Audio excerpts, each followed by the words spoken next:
Nos vamos ahora para la política de los Estados Unidos. Vamos a saludar a un hombre muy conocido.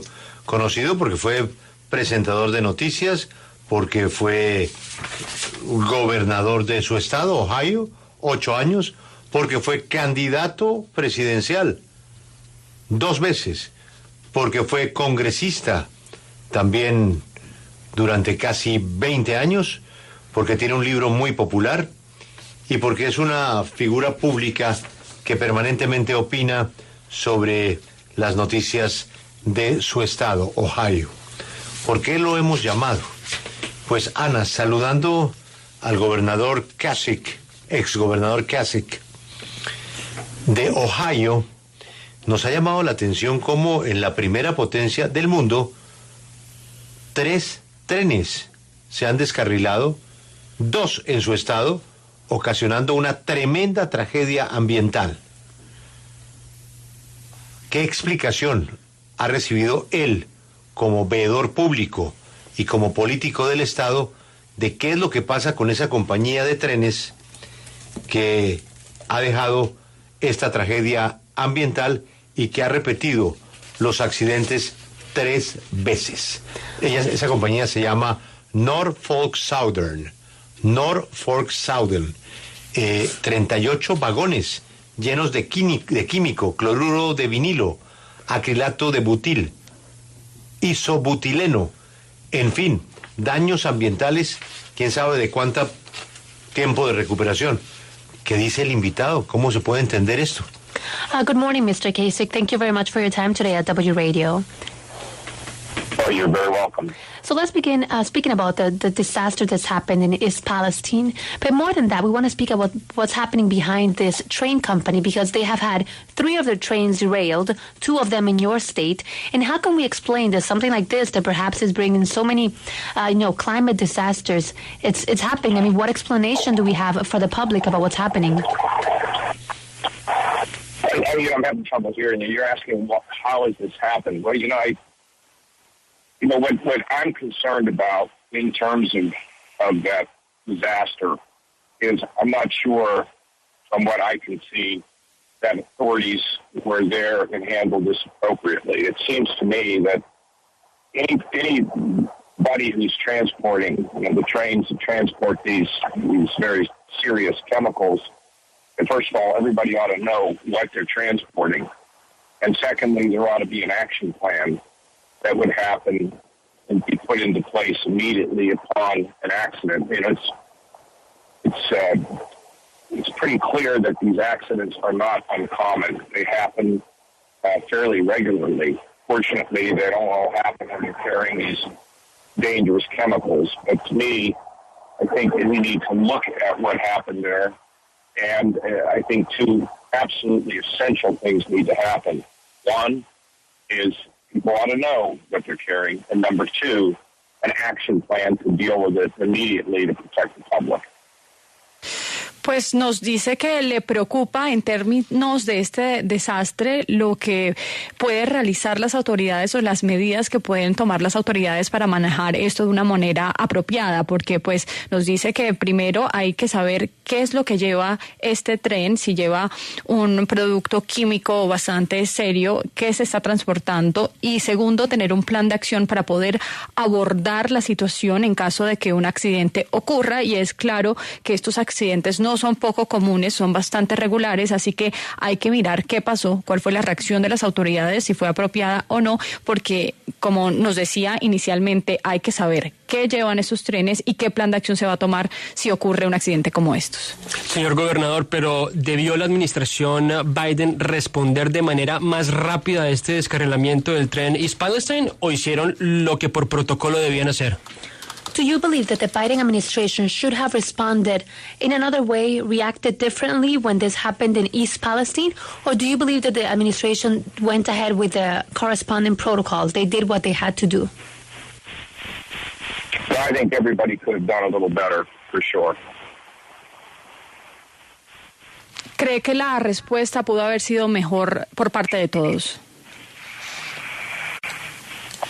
Bueno, y la pregunta ahora es, ¿qué pasa? O sea, las personas que están viviendo en esa zona, ¿qué situación hay actualmente? O sea, ¿pueden estar tranquilos o cree él que hay que investigar más a fondo para realmente saber si esa zona es segura? Governor, but right now, for the residents of East Palestine, what is their reality? I mean, can they be at their home and feel safe, or do you believe that more testing needs to be done in the area to make sure that it is safe for people there? Well, I think everything needs to be done to continue to monitor the water, the air, the soil, just to get to the bottom of it, because the people that live in that community have to be protected.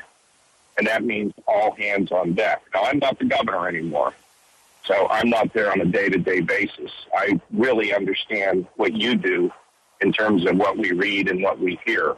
But first and foremost, you have to be able to reassure people that they're safe, and if they have suffered any damages, those damages are going to have to be dealt with, and there's going to have to be compensation, whatever is necessary to make things right in that little community. Pues nos dice que lo que hay que hacer y lo que tienen que hacer las autoridades es monitorear el aire, la tierra, el agua para que las personas de esta comunidad estén absolutamente protegidas. Él ahora mismo, por supuesto, que no es gobernador, entonces no está al tanto del día a día de lo que está ocurriendo, pero por lo que ha escuchado, pues primero hay que asegurar a las personas, ponerlas en un lugar seguro, y nos dice que también hay que mirar qué daños tienen para que se les dé una compensación. Así que es necesario para él hacer lo correcto para estas comunidades. Señor gobernador, en su libro It's Up to Us, usted dice que la fuerza y la resiliencia de Estados Unidos como nación reside en cada uno de sus ciudadanos. ¿Eso aplica para los ciudadanos de East Palestine que puedan exigir justicia frente a esta tragedia medioambiental? You mentioned in your book that part of the uniqueness of the United States resides in the resilience of its citizens. Do you believe that this applies to what's happening in East Palestine and the right of each citizen of that area to go ahead and stand up for their rights? Oh, yeah, I think anytime people feel aggrieved, it's necessary for people to stand up and make their voices heard. And there's also actions that citizens can take to deal with people who are, representing them. If they're not satisfied, they can figure out a way to unelect them. But no, I think the citizens always should be engaged and involved. It's to realize that the beauty of our country is when people locally are able to be empowered to deal with the problems that they have. It's always look to somebody in some faraway place to fix our challenges. Not that at times it is necessary to go to the very highest levels in order to redress a grievance, but it takes citizen action.